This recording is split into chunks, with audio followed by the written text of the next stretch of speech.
I was already standing when the first wave of data hit the main display. 800 red signatures bloomed across the holoscreen like ink dropped into water, each one moving with the kind of steady, unhurried purpose that only something enormous and confident can manage. The room around me changed instantly. I could feel it before I could see it. 40 alien officers, each representing a species that had been sailing the stars for centuries longer than my own, went completely still. I am Commander Yusuf Adeyemi. I have been in difficult rooms before.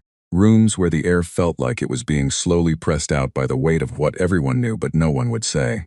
This was one of those rooms, except this time the weight was not coming from the inside. It was coming from the stars. 1,412 Vreth vessels, the sensor operator said. His voice was flat and practiced. The kind of voice a person uses when they have trained themselves not to panic. But the training is working very hard right now. Confirmed FTL drop, bearing Mark 7, closing at standard Vreth assault speed. Estimated contact range in 71 hours. Admiral Voran, the Supreme Commander of the Galactic Empire's Third Combined Arm, stood at the center of the bridge with his 4 upper limbs folded across his chest. He was a Selthari, tall and silver gray, with wide eyes that could track 6 separate screens at once without moving his head. He had fought in 11 wars. He had never lost a fleet engagement. Right now he looked like a man who was doing the mathematics in his head and not liking the answer. The Empire could field approximately 300 warships before the Vreth reached the inner system. 300 against 1,412. Every officer on that bridge knew those numbers. Nobody said them out loud. There was no point. I stood near the rear observation rail, where they had placed me when I first came aboard. The position was polite but deliberate, far enough from the command center that I could be ignored when needed. Close enough to observe everything. I was the only human being on the flagship, and at that moment I was the least important person in the room, which suited me perfectly. I had been attached to the Eternal Senate 6 weeks earlier as a liaison observer. That was the official title. The Empire's diplomatic office had processed my credentials with all the enthusiasm of someone filing a parking form. The officer who reviewed my entry file had actually laughed, quietly, when he saw my species designation. Not unkindly. More the way a person laughs when they find something unexpectedly charming. Like a child trying to carry a bag that is too heavy for them. Earth's official entry in the Galactic Registry read: Pre-warp observation subject, designation 7714. Status, passive survey, threat level, negligible. Cultural development index, early industrial to early space age. Estimated time to galactic readiness, 400 to 600 years. That file had not been updated in 43 years. Nobody had thought to update it, because nobody had thought about Earth at all. That is the thing about being classified as harmless. You stop being watched. And when you stop being watched, you become free to do whatever you want. Admiral Voran turned from the main display and looked at his senior staff. His voice was calm and very quiet, which in my experience means a commander is either completely in control or working very hard to appear that way. All reserve formations to battle stations. Signal the Senate Council. Begin emergency mobilization of the 2nd and 4th Arm. He paused. Calculate projected intercept points. His chief strategist, a Marin named Counselor Drath, began pulling up tactical overlays immediately. Drath was brilliant. I had watched him work for 6 weeks and I had enormous respect for him. He could see patterns in fleet movements the way a musician hears harmonics. He began laying out the Empire's best possible formation responses, and every one of them had the same quiet problem. There were not enough ships. We can create a layered defensive screen here, Drath said, highlighting a region between the gas giant and the inner asteroid belt. If we consolidate the Senate Guard and the reserve patrol groups, we can bring our total to 340 vessels.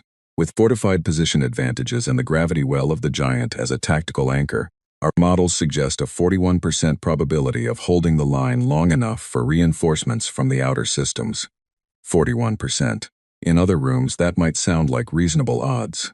In this room, looking at those numbers, it sounded like what it was. Several officers began speaking at once. One of the Keth representatives wanted to know why the outer system reinforcements had not already been called. A senior Marin fleet captain argued that the layered screen was too spread and would collapse under saturation fire. A Selthari logistics officer was already calculating fuel reserves and repair capacity. I leaned against the observation rail and watched them work. They were good at their jobs. Every one of them. The Empire had centuries of institutional knowledge, battle doctrine refined across dozens of wars, equipment that was genuinely excellent. They were not incompetent. They were not even outmatched in the traditional sense. They were just missing a variable. I reached into the inner pocket of my uniform jacket and took out a small comm unit. It was a personal device, not linked to the ship's network, running on a frequency that the Empire's communication systems had never been programmed to monitor, because the frequency had never existed in their records. I typed 11 characters, a system coordinate string and 4 words. They need us. Now I pressed send. Then I put the comm unit back in my pocket, folded my arms and went back to watching. Counselor Drath noticed me at some point during the 3rd hour of planning. Most of the initial panic had settled into the harder, quieter work of doing the best you can with what you have. Drath walked over to me during a brief recess while the Admiral was taking a private channel call from the Senate Council. "Commander Adeyemi," he said. He always pronounced my name correctly, which I appreciated. "I have to ask, your people, Earth, is there any possibility of assistance? Any military capability that could be mobilized in time?" He asked the question with genuine curiosity, but also with a kind of careful gentleness, the way you might ask a child if they have any toys that could help with a problem that is very clearly too large for toys. I looked at him for a moment. "Earth has been paying close attention to galactic affairs for a long time," I said. "We have been watching the Vreth expand for decades. We have been watching the Empire's defensive postures. We understand the strategic picture." Drath nodded slowly. "That is encouraging. But I mean, practically speaking, do you have ships, weapons, some resources?" I said. He waited for me to say more. I did not say more. He studied my face with those quick Marin eyes, trying to read something there, and I gave him nothing to read. After a moment, he went back to the tactical table. I checked the time on my comm unit. Not the message screen, just the clock. Then I got myself a cup of coffee from the dispenser in the corner of the bridge, because the coffee on the Eternal Senate was actually excellent, and I drank it slowly while the Empire's finest minds planned a defense they quietly suspected was not going to be enough. The thing I have always found interesting about being underestimated is how comfortable it is. People leave you alone. They do not ask difficult questions. They do not demand explanations. They file you under a simple label, and then move on to things they consider more important. Earth had been filed under that label for 43 years. And for 43 years we had been perfectly, gratefully invisible. The Galactic Registry had logged our world as a curiosity, a small blue planet circling an unremarkable star in a quiet corner of the outer arm. The species on it was young and noisy and passionate, and occasionally very foolish, and by every standard the Empire used to measure such things, we were centuries away from mattering. Those standards, it turned out, measured the wrong things. They measured formal development, official announcements, registered technology programs, and declared military expenditures. The kind of progress that gets logged in databases, because the species doing it wants to be known, wants to be counted, wants to take its place at the galactic table. We did not want any of those things, not yet, not until we chose to. In the 39th year after first contact, when the Empire's survey probe made its routine pass over our solar system, and logged its routine report confirming that Earth remained a pre-warp observation subject, with no significant developments, 47 human engineers in a facility beneath the Nevada desert were assembling the 4th prototype of a faster-than-light transit drive. They had not told anyone.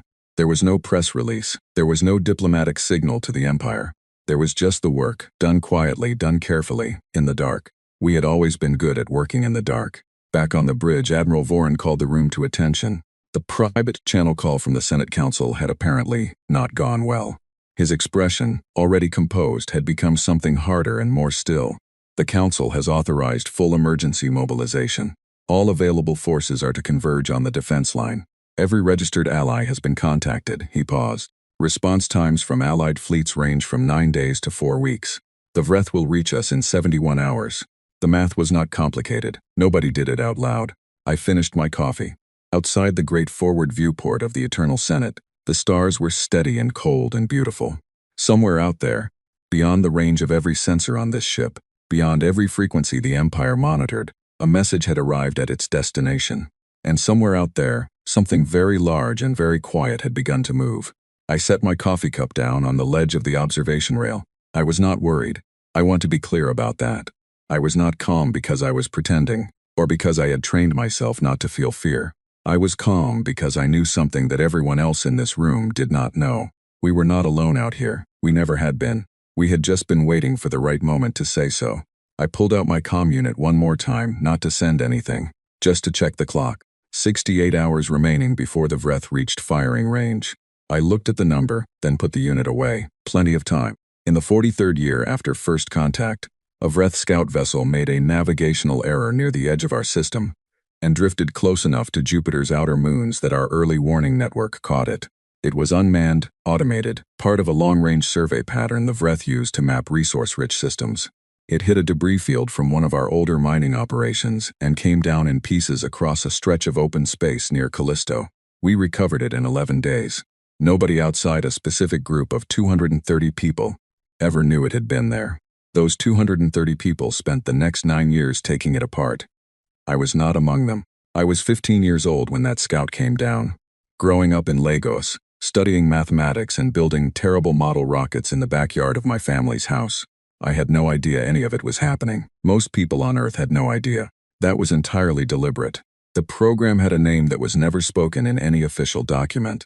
Internally, the people who worked on it called it the Quiet, because that was what it required. Absolute quiet. No press, no announcements, no diplomatic signals, no entries in any registry that could be accessed by outside eyes. The Vreth had given us a machine, and we were going to learn everything it knew, and we were going to do it in total silence. By the time I was 24 and beginning my military career, the Quiet had already produced 3 functional reverse-engineered components of Vreth drive technology. By the time I was 30 and serving as a junior navigation officer on one of Earth's first deep space patrol vessels, the Quiet had 17 fully operational warships. Not registered, not announced, not visible on any galactic survey, ghost ships. That was what we called them among ourselves. Not dramatically, just practically. Ships that existed outside every record, every frequency, every database in the known galaxy. We had built them to be invisible from the beginning. Not by accident, but because we had decided very early on that our first real appearance in galactic affairs was going to be on our terms, at a moment of our choosing, in a situation where our presence could make an actual difference. We are an impatient species in many ways. We rush into things, we argue constantly, we change our minds and then change them back. But when we decide to be patient, when we commit to waiting, we can be extraordinarily, almost frighteningly patient. 43 years of quiet preparation. 43 years of building something that nobody knew existed. I joined the UN Deep Space Expeditionary Corps at 26. I spent 8 years on patrol and survey work, some of it in genuine galactic contact zones, some of it in the quiet outer regions where the Empire's traffic was thin. I learned 4 alien languages. I studied Vreth battle doctrine, partly from intercepted signals, partly from the Empire's own historical records, which were surprisingly open to registered liaison officers once you had the credentials. I learned how they thought, how they approached an engagement, what they expected from an enemy, and what they were not prepared to find. I also spent a great deal of time during those years aboard training exercises with the Quiet Fleet. By the time I was assigned to the Eternal Senate as a liaison observer, the fleet numbered 804 vessels. Not all of them were the same class. We had everything from fast light interceptors designed for rapid attack passes, to heavy assault platforms built around the kinetic lance clusters that our engineers had developed over 2 decades of patient refinement. The kinetic lance cluster was not a glamorous weapon. In a galaxy full of plasma drives, particle beams, and quantum frequency disruptors, a weapon that was essentially a very large, very precisely calculated package of dense projectiles, moving at a significant fraction of light speed, looked primitive on paper. The Vreth would certainly think so. The Empire would think so too. That was perfectly fine with us. The cluster worked because of mathematics. Not the mathematics of raw power, but the mathematics of timing, spacing, and saturation. Every known point defense system in the galaxy operated on the same basic principle. Detect an incoming projectile, calculate its trajectory, intercept it before it reaches the hull. It was a solved problem. The Empire's ships used it. The Vreth used it. Everyone used it, and it worked, as long as the number of incoming projectiles was within a range that the defense system could process. Our engineers had spent 20 years studying exactly where that range ended. The kinetic lance cluster was designed to exceed it, not by a little, by a factor large enough that no known point defense system, not the Vreth variant, not the Empire's standard installation, not any upgrade either of them had fielded in the last 30 years, could handle it. We did not try to penetrate their shields with power. We overwhelmed their processing capacity with volume. It was, when you reduced it to its simplest terms, a solution built on the observation that every defense system in the galaxy had been designed to fight the kinds of enemies already in the galaxy. We were not that kind of enemy.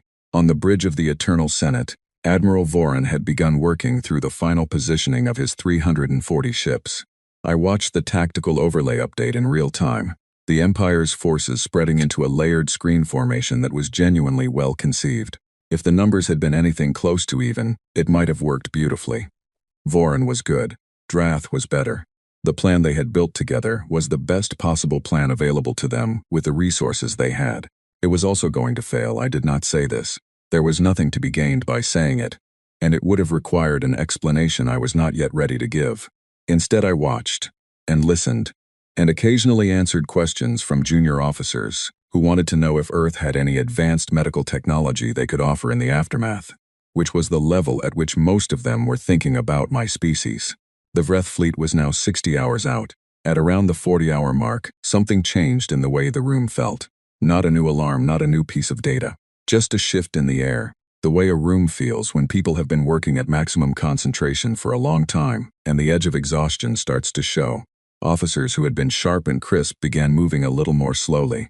Conversations dropped in volume. The tactical discussions became quieter and more precise, which is what happens when people stop performing confidence and start doing the real work of facing something difficult. Counselor Drath came to stand beside me at the observation rail again. "You have been very calm throughout all of this," he said. "I have been thinking," I said. "About what?" "About timing," I said. He looked at me carefully. Drath was one of the sharpest minds I had ever encountered in any species, and he did not miss things. He had not missed the way I had not answered his earlier question. He had not missed the fact that I had spent several quiet moments with a personal comm unit that was not connected to any system he could monitor. He was putting things together. "Commander," he said quietly, so that only I could hear, "is there something you know that we do not know?" I looked at him for a long moment. "There is a great deal that I know that you do not know," I said honestly.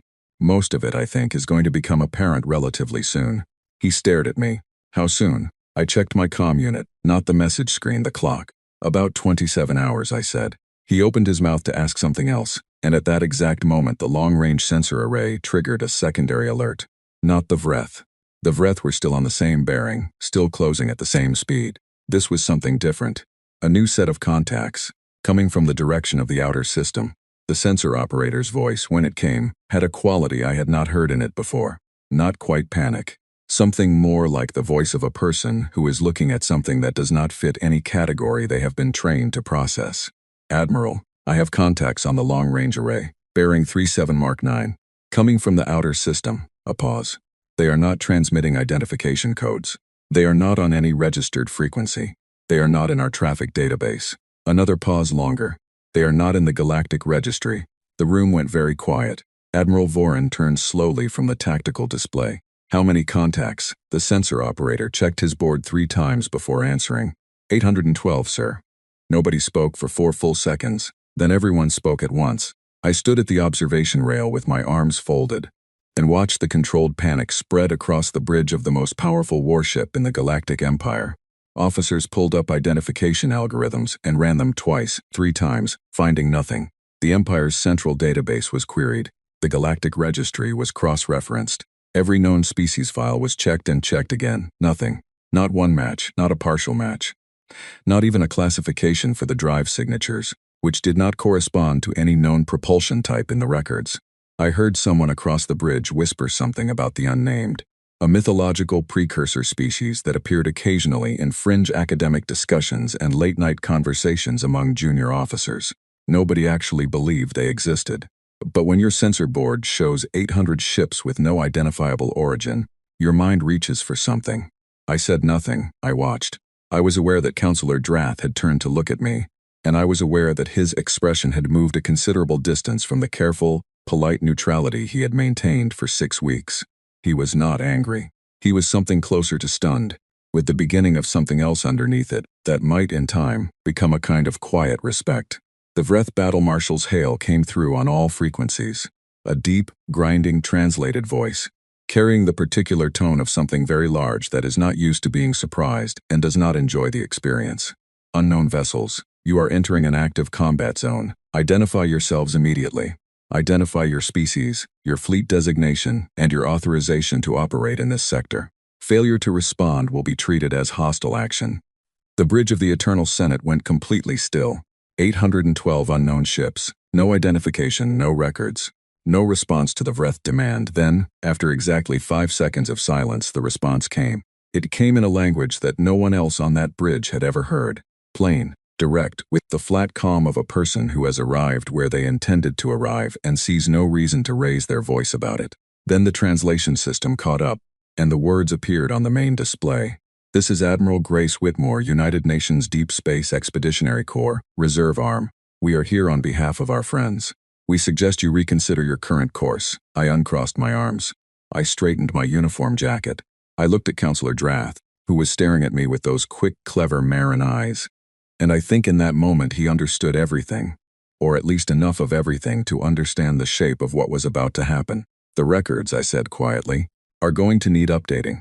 The first Vreth commander to realize what was happening was not the one issuing orders. It was a junior tactical officer on one of the forward Vreth destroyers, a vessel whose name translated roughly as the Relentless Forward, which tells you something about Vreth naming conventions. His name has never been recorded in any source I have seen, but according to the after-action reconstruction that our own intelligence teams assembled later from recovered Vreth communications, he was the first one to correctly identify what the incoming contacts represented and what their formation suggested. He reported it up his chain of command. His chain of command ignored him for 11 minutes, which is an extremely costly 11 minutes when 800 ships are closing at combat speed from behind your position. I was watching the tactical display on the Eternal Senate's bridge when the human fleet made its first move, and even knowing it was coming, even having spent years in training exercises observing similar maneuvers from the inside, the sight of it from the outside, rendered on the Empire's sensor display, was something I had not quite been prepared for. They did not charge. That would have been the expected thing, the dramatic thing. 800 ships accelerating toward a 1,400-ship enemy force in a straight line would have made a certain kind of sense that any galactic military mind could have categorized and responded to. Charge met with countercharge, formation against formation, the kind of engagement that battle doctrine is built to handle. Instead, the human fleet fractured, not because of disorder or confusion, because that was the plan. 812 ships split into 41 separate engagement groups, each one moving on a different vector, each one at a different speed, each one targeting a different section of the Vreth formation. The Vreth tactical systems, which were excellent and well-maintained and had been refined across generations of fleet engagements, began calculating intercept solutions for each group independently. That was what they were designed to do. Identify threats, calculate responses, engage. The problem was that the 41 groups were not operating independently. They were coordinated. Every move that one group made was designed to affect the tactical calculations of the Vreth response to every other group. When groups have accelerated and forced the Vreth left flank to reposition, it created a corridor that Group 22 had already been moving to exploit.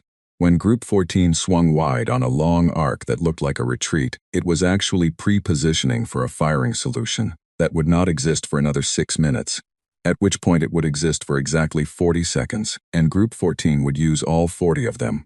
Counselor Drath stood at the tactical display with his mouth slightly open. I had never seen Drath with his mouth open. He was not a demonstrative person. He processed information internally and showed very little of it externally. Right now he was showing a great deal. They are not using any known formation doctrine, he said. Not to me specifically, more to the room in general. No, I said. We developed our own. He turned to look at me. Over what period of time? 40 years of theoretical work. About 15 years of practical refinement. He looked back at the display. The Vreth formation, which had been a tight, well-organized assault column designed to punch through a defensive line, was beginning to show the first signs of what happens to a tight formation when it is being attacked from 41 different directions simultaneously. It does not collapse instantly. It pulls, it folds in some places and stretches in others. Gaps appear. The command structure tries to compensate, which means the command ships are using processing capacity to manage internal coherence that they should be using to manage the engagement. Admiral Voran had come to stand on the other side of the display from me. He watched the sensor readout with the expression of a man who has spent his entire life studying war and is watching something that is simultaneously familiar and completely outside his experience. The coordination, he said quietly. How are they maintaining it across that many independent groups at that distance? Our own fleet communication systems would have a 14-second lag at those dispersal angles. Ours does not have that lag, I said. He looked at me. We developed a different approach to fleet communication, I said. Tight beam relay between designated coordination ships with predictive buffering. The individual group commanders know the full plan in advance and have authorization to deviate from it as conditions change, but within a framework that was built to remain coherent even with significant deviation. We call it loose spine doctrine. Vorin was quiet for a moment. Loose spine, he repeated. Rigid enough to maintain coordination, flexible enough to adapt in real time. No single point of failure in the command structure. He looked back at the display. On it, the Vreth formation was continuing its painful, gradual unraveling, like a piece of cloth being pulled in too many directions at once. The Vreth were not panicking. I want to be clear about that. They were professionals, and they responded to each new threat with discipline and speed. But discipline and speed applied to the wrong problem does not solve the right one. And the problem the Vreth were trying to solve, how to respond to 41 coordinated threats using tactical doctrine built for handling a single advancing enemy, was the wrong problem. The right problem was the kinetic lances. The first full salvo came from groups 3, 9, and 17 simultaneously, targeted at a cluster of Vreth heavy assault platforms on the right flank. A kinetic lance cluster salvo, at the volumes our ships fired, looks on a sensor display like a sudden dense cloud of contacts, hundreds of individual projectiles moving in slightly different trajectories, all aimed at the same general region of space, but distributed across it in a precise mathematical pattern. The Vreth point defense systems came online instantly, as they were designed to, and began calculating intercept solutions, as they were designed to. The point defense systems were very good. They neutralized 61% of the incoming projectiles. This sounds impressive until you understand that 61% of a kinetic lance salvo still leaves a large number of projectiles that the point defense system has processed to the edge of its capacity, and has nothing left to give for. The 3 Vreth heavy assault platforms on the right flank were hit simultaneously. They did not explode dramatically. They were simply no longer functional. The room on the Eternal Senate's bridge was silent. Then Drath said, in a voice that was entirely flat and entirely precise, "Their point defense processing limit is being exceeded." "Yes," I said. "The lance clusters are designed specifically to exceed it." "Yes." He was quiet for a moment. "How long have you known the Vreth point defense processing limit?" "We have been modeling it for about 18 years, I said. "We confirmed the specific threshold from the scout vessel we recovered near Jupiter." Vorin turned to look at me. Very slowly, "The scout vessel near Jupiter, 26 years ago," I said. "It drifted into our outer system and was damaged in a debris field. We recovered the wreckage. You reported that to no one." "We reported it to ourselves," I said. "Extensively." He looked at me for a long time. There was no anger in his expression. There was something I found harder to read. Something that might have been a mixture of professional admiration and the slightly unsettled feeling that comes from realizing that a situation you thought you understood fully had dimensions you had missed entirely. The battle continued. I am not going to describe every engagement in sequence, partly because there were hundreds of them, and partly because the shape of the thing was established in the first 20 minutes, and what followed was essentially the confirmation of that shape at scale. The human fleet never stopped moving. It never consolidated into a static position that the Vreth could fix a targeting solution on. It never did the expected thing at the expected moment. Every time the Vreth tactical systems made a prediction about what Group 14 or Group 27 or Group 39 was going to do, the prediction was wrong. Not dramatically wrong, not randomly wrong, but consistently, purposefully, precisely wrong in ways that cost the Vreth 2 to 3 minutes of recalculation each time. 2 to 3 minutes is a long time in a fleet engagement. At the 40-minute mark, the Vreth formation had lost 219 vessels. Our fleet had lost 4. 3 of those 4 were deliberate ships that had been positioned as what our doctrine called expendable anchors, drawing Vreth fire to create the corridor that Group 31 needed to execute a particular sequence. The 4th was a genuine loss, a fast interceptor that caught a full-power Vreth plasma salvo from an angle that the crew did not have time to correct for. I learned later that the ship's name was the Careful Hope, and that all 41 people aboard were from a station in the outer asteroid belt. I noted that, and I note it now, because a story like this one is easy to tell in a way that makes the numbers clean and the outcome inevitable, and it was neither of those things. It was won by people who chose to be there, and some of them did not come home. At the 55-minute mark, the Vreth Battle Marshal issued a fleet-wide withdrawal order. It was not a rout. The Vreth were too disciplined for a rout. They pulled back in organized stages, covering each other's retreat, maintaining coherence. They were still dangerous. They would remain dangerous for some time. But they were leaving, and the direction they were leaving was away. And they were not going to stop until they were somewhere they could reassess what had just happened to them and figure out what the entry in their own records needed to say about it. At the 58-minute mark, the human fleet reformed. 808 ships. Tight, clean formation. No dramatic posturing, no victory signals, no aggressive advance toward the Empire's position. They simply stopped where they were and held position, engines on standby, weapons cold, waiting. Admiral Voran stood at the center of his bridge and looked at the sensor display for a long time. Then he looked at me. 4 losses, he said. 4, I confirmed. Against 1,412.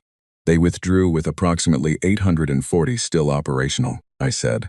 We do not count a withdrawal as a complete solution.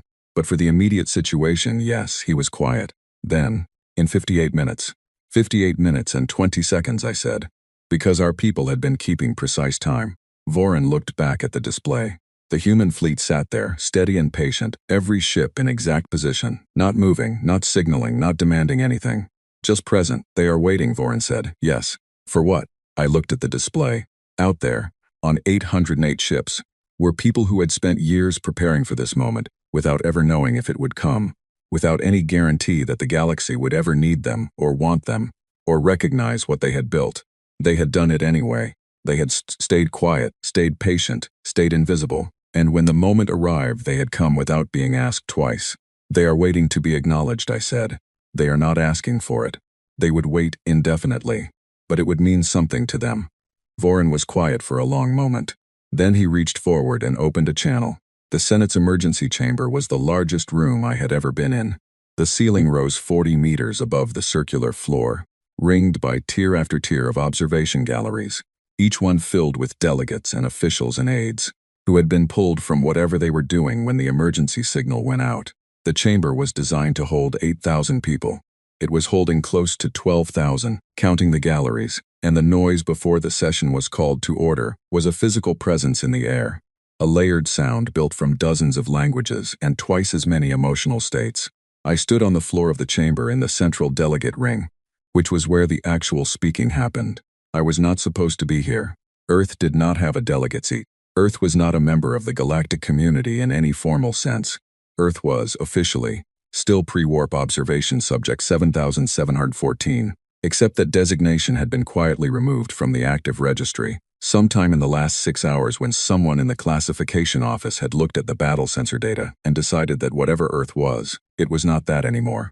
The problem was that no one knew what category to put us in. The system had no field for what had just happened.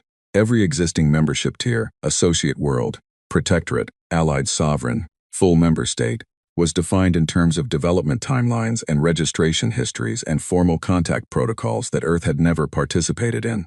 We had not applied for anything. We had not filed any documents. We had simply shown up with 800 ships and prevented an invasion. The classification system was, apparently, having a considerable amount of trouble with this. I had been invited to the chamber floor by Admiral Voran, who had spoken with the Senate Council for 2 hours before the session opened. I did not know exactly what had been said in those conversations. I knew the outcome, because Voran had come to find me in the liaison quarters aboard the Eternal Senate and told me, with the particular expression of a man delivering news that he finds both complicated and deeply interesting, "The Council wishes to hear from you directly." So here I was. The Council President, a very old Selthari, named First Speaker Avith, called the chamber to order with a tone rod that emitted a frequency just below human hearing, but clearly registered by every other species in the room. Because the noise dropped almost instantly, Avith had been serving on the council for 60 years. She had presided over 3 major crises and 2 wars. She was not easily moved by events. She had, however, spent the last several hours reviewing some sensor data from the engagement, and when she looked at me from the raised council bench, there was something in her expression that I would describe as careful reassessment. She began with the formal acknowledgement. The Vreth fleet had withdrawn. The immediate threat to the inner system had been neutralized. The Senate extended its formal recognition to the unidentified Allied force for their intervention, and requested formal identification and diplomatic contact at the earliest convenience. Then she looked at me. "Commander Adeyemi, you are, I understand, the representative of the people who intervened today." "I am a representative," I said. I would not claim to speak for all of humanity. But I can speak to what happened and why. Please do. I had thought about what I was going to say. I had thought about it in the quiet of the liaison quarters during the hours after the battle, and I had thought about it on the way to the chamber. And I had thought about it standing here, while the noise of 12,000 beings settled into silence. I had thought about making it eloquent, or precise, or formally diplomatic. In the end, I said what I actually meant, in plain words, the way my mother had always told me to say things. 60 years ago, the Empire's survey team logged our world as a primitive observation subject and moved on. We understood why. By your measures, we were behind, young, undeveloped. We did not argue with the classification. We accepted it, and we used the time it gave us. I paused. We are a species that does not like being told what we cannot do. We also do not like watching something terrible happen when we have the means to prevent it. Those two things together are, I think, a reasonably complete description of what you saw today. The chamber was very quiet. We did not ask for recognition. We did not announce ourselves. We did not file applications or petition for status or wait for permission. We built what we thought we would need. We paid attention, and when the moment came, we came. That is what humans do. It is, I think, what we have always done. First speaker Avith looked at me for a long moment before speaking. And what does Earth want in return? This was the question. I could see it in every face around the chamber floor. Every delegate, every observer, every being in those tiered galleries above me, who was watching and translating and trying to understand. Because in galactic affairs, nothing like this happens without a price.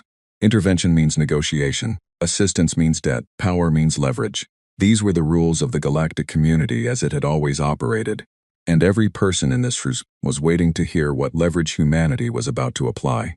I had spoken with Admiral Grace Whitmore twice since the battle ended, on the same private frequency that had carried my message 27 hours ago. Whitmore was the kind of commander who said exactly what she meant in the fewest words that would carry the meaning accurately. She had given me her answer to this question in 11 words, and I had agreed with every one of them. No special status, I said, no exclusive arrangements, no tribute, no territory, no debt. One thing only. I looked at Aeth directly. A seat at every war council this body convenes. No veto by senior species. Earth will attend, will contribute our assessment, and will participate in decisions that affect the safety of inhabited worlds. That is all. The silence lasted a long time. Then from somewhere in the galleries above, a sound began. I could not identify which species it came from, or which tier. It spread sideways and upward, and other voices joined it. Some of them sounds I had never heard before from species I had never studied. But the quality of it was not difficult to understand. It was not applause in the human sense. It was something more like recognition. The sound of a very large room, full of very different beings arriving at a collective realization about something. I stood on the chamber floor and let it wash over me. Later, after the formal session had closed, and the council had approved an emergency membership resolution, that the classification officers were going to spend months figuring out how to properly record, Counselor Drath found me in one of the corridor annexes off the main floor. He stood in front of me for a moment without speaking. Then he said, 43 years, give or take, I said. You were invisible for 43 years. By choice. We were preparing, I said. There is a difference, he considered this. Most species, when they reach the capability to make themselves known, want to make themselves known. The recognition is part of the goal. Not for us, I said, not then. The goal was to be useful when it mattered. The recognition comes after, or it does not come at all. Either way, the useful thing already happened. He was quiet for a moment. You were not afraid that no moment would ever come, that you would build all of this and never need it. We were not building it in hopes of needing it, I said. We were building it so that if it was needed, we would not be found lacking. I paused. There is a difference in that too. Drath looked at me for a long time with those quick, perceptive eyes that had been trying to read me for 6 weeks, and now, finally, had something to read. I owe you an apology, he said. When you first came aboard, I thought of you as a curiosity, a diplomatic gesture, a species that would one day, perhaps, contribute something small to the community. I know, I said. I was not offended. You should have been. No, I said. We should have been better at making ourselves known. The fault was partly ours. We were so focused on staying quiet that we forgot that being invisible has its own costs. Other people plan around you, not knowing what you are. They make decisions that affect you without understanding what they are working with. I thought of the battle sensor data, of those 11 minutes when the Vreth junior officer's warning had been ignored, of the 4 ships that were not coming home. Sometimes the cost of invisibility is paid by other people. Drath nodded slowly. He seemed to be processing something large. What happens now? He asked. I thought about my daughter's message, still waiting in my personal queue. The one I had not answered yet. I thought about Admiral Whitmore's fleet, still holding position in the outer system. 808 ships full of people, who were probably eating slightly bad food from recycling units and arguing about what happened next, and feeling the particular strange mix of exhaustion and something like joy that comes after doing something difficult and important. I thought about the update being made right now in the Galactic Registry, the blank field where Earth's new classification was supposed to go. The classification officers who were going to have to make a new category because the old ones did not fit. I think I said that we figure out how to be known. After 43 years of quiet, that is going to take some adjustment, for us and for everyone else. But we have time. The interesting work is just beginning. I left Drath in the corridor and walked back through the ship toward the liaison quarters. The officers I passed in the corridors stepped aside, not dramatically, not with any performance of deference. Just the quiet, instinctive movement that happens when people recalibrate the space around someone they have recalculated. In my quarters, I sat down and opened my personal comm unit. My daughter's message was there, time-stamped from 13 hours ago, when she had apparently woken up in the middle of her night and checked the news feeds and sent the first thing that came into her head. Dad, did you save the aliens? I looked at that for a long time. Outside the viewport of my quarters, the stars were steady. Out there, 808 ships were waiting, patient and quiet, the way we had always been good at waiting. Out there, somewhere in the deep dark, the Vreth fleet was pulling itself back together and updating its own records about what it had encountered. Out there, a galaxy that had spent 60 years looking past a small blue planet in a quiet outer system was doing the slow, important work of looking again, this time properly, for the first time. I started typing. We just reminded them they were not alone. I sent it. Then I leaned back in my chair and looked at the stars for a while, thinking about nothing in particular, which is what you do when something very large and very important has just finished and the next very large and very important thing has not quite started yet. There is a moment in between that belongs to nobody and nothing except the quiet. We have always been good at the quiet.